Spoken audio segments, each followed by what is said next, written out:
రాజ్, సైతాన్ రాజ్, సైకియాట్రిస్ట్. దూకుడు మీద ఉన్న దెయ్యాలకి, బలుపెక్కిన భూతాలకి. సింహస్వప్నం మీ గురించి చాలా విన్నాను సార్. నా గురించి వింటానికి నేనేమన్నా చార్మినార్ గోల్కొండనా? బ్లడ్ ఇచ్చి వచ్చావా? లేదు సార్. ఏమే బ్లడ్ ఇవ్వలేదా వీడు? చెయ్యు. శని 3వ దశలో ఉందంట సార్. బాత్రూమ్ లో. అయినా మీరు చూసేది ఆస్ట్రాలజీయా సైకాలజీయా? ఏంటి కౌంటరా? క్వశ్చన్ నేనే వేయాలరా, నువ్వు కాదు. సారీ సార్, ఇదిగో చెయ్యి. ఏమే బ్లడ్ తీసుకోలేదా వీడి దగ్గర? నువ్వు సారీ సార్, ఇస్తున్నా సార్. ఎక్కడ పెట్టు, ఎక్కడ పెట్టరా? తాడి పెరిగినట్టు ఎక్కడ? ఏంటి సార్ వెతుకుతున్నారు? నేను చూసుకుంటా, నీకెందుకు? దీనికోసం వీళ్ళలా పెట్టు, వీళ్ళలాగే వచ్చు. పసక్ కదలొద్దు, కదలొద్దు.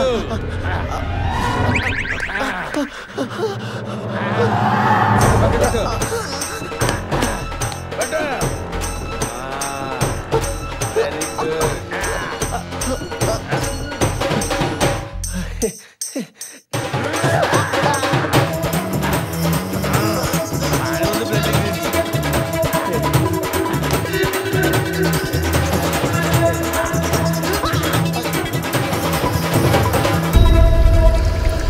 చాలు సార్, బకెట్ నిండిపోయింది.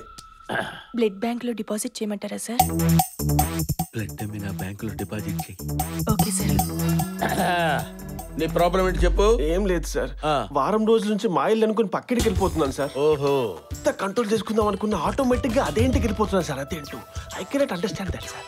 ఓహో, ఓ పని చేయి, ఓ వారం రోజులు పక్కింట్లో పడుకో.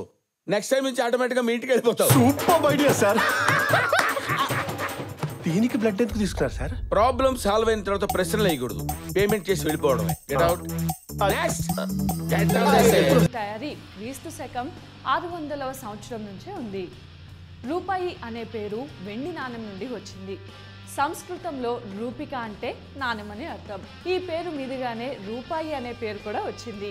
ఢిల్లీని 1540 నుంచి 1545 వరకు పరిపాలించిన షేర్ షా సూరి ప్రవేశపెట్టిన వెండి నాణాన్ని మొట్టమొదటిసారిగా రూపాయి పేరుతో విడుదల చేశారు.